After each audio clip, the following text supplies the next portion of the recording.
Morning peeps, good morning. How is everyone on this beautifully rainy, overcast Sunday morning?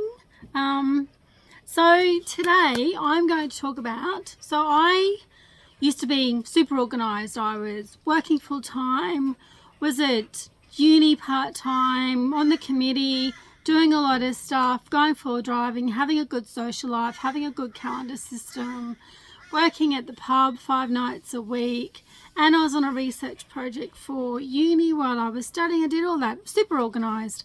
And then Ross River hit and I was really tired. I'd struggled to get out of bed. I'm one of those people that 5:15, wake up, bounce out of bed, get my day started. All of a sudden I'd wake at 5:15, didn't want to get out of bed at finally, 10 o'clock. I dragged myself out of bed. I was sleeping Saturdays, sleeping Sundays for a couple of hours. And I'm the kind of person that would never sleep on weekends. I could barely even watch a movie on a lunchtime while I was eating my food, because I'd watch it, start watching it, no matter how good it was, I would finish my lunch and then get bored and then have to go and do stuff. So I was always on the go. Ross River hit and I was doing a cert for workplace health and safety at the time, and I couldn't even finish that. And I knew there was something wrong, went to the doctor. Finally, after a few prodding from friends, don't mind my dogs playing in the background. They love hanging around me. And then they said, we don't know when you got Ross River, but you've got Ross River. And I can pretty much pinpoint the time. I went from getting up at 6, doing yard work, coming back up the house about 8, 10 when Caitlin would wake up, have lunch with her, breakfast, whatever, and then spend the day with her. I can pretty much pinpoint that time. So now since the accident, then I was less organised when I used to finish work at 3 in the gardens, start at 5, 6 in the morning, finish at like 2, 3 o'clock in the afternoon, too late to go, like too early to go anywhere, too early to cook dinner. By the time that I came to cooking dinner, I was just tired. I just couldn't be bothered getting back up off the couch. I struggled to get off the couch. I struggled to then go and cook dinner. So, and now since the accident, I'm working from home. I'm even less organised. I feel like I'm just wasting my time watching YouTube. I end up doom scrolling so much good stuff on YouTube. Really is. It's bane of my existence. But yesterday, so we hear a lot of different people talking about about the impacts and how good it is to meditate. I've tried numerous times. I struggle to focus. I struggle to meditate. But came across this article yesterday, and it's by a YouTuber. It's by a YouTuber called Answer in Progress, and it's called How I Fix My Attention Span. Now, I'm not very good at editing yet, haven't learned how to edit yet. It's one of those things I need to do, but I've taken a screenshot with my tablet, and I'll try and get it lined up so you guys can see on the screen a screenshot.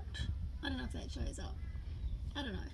Anyway, so I will attempt to put down below a link or a description of her.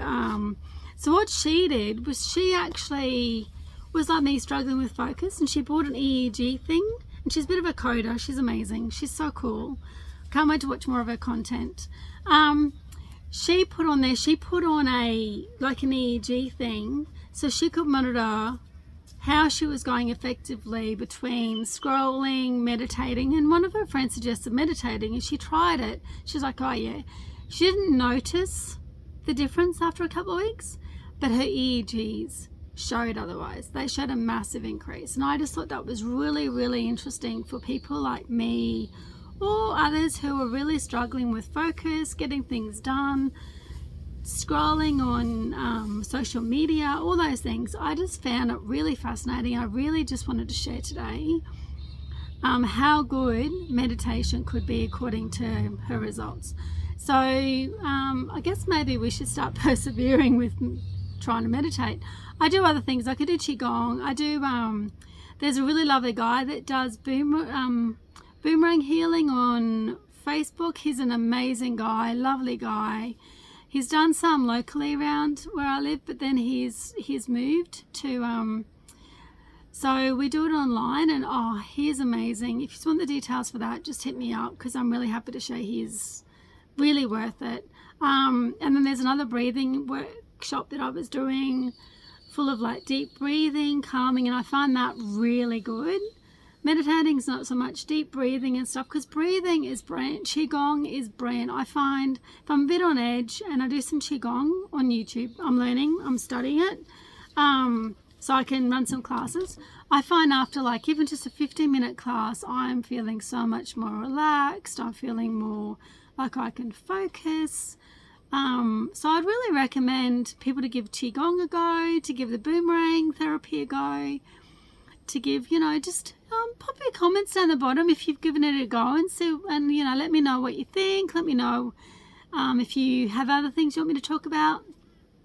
So no worries. Well, you enjoy the rest of your weekend, and I'll catch you up later. Bye.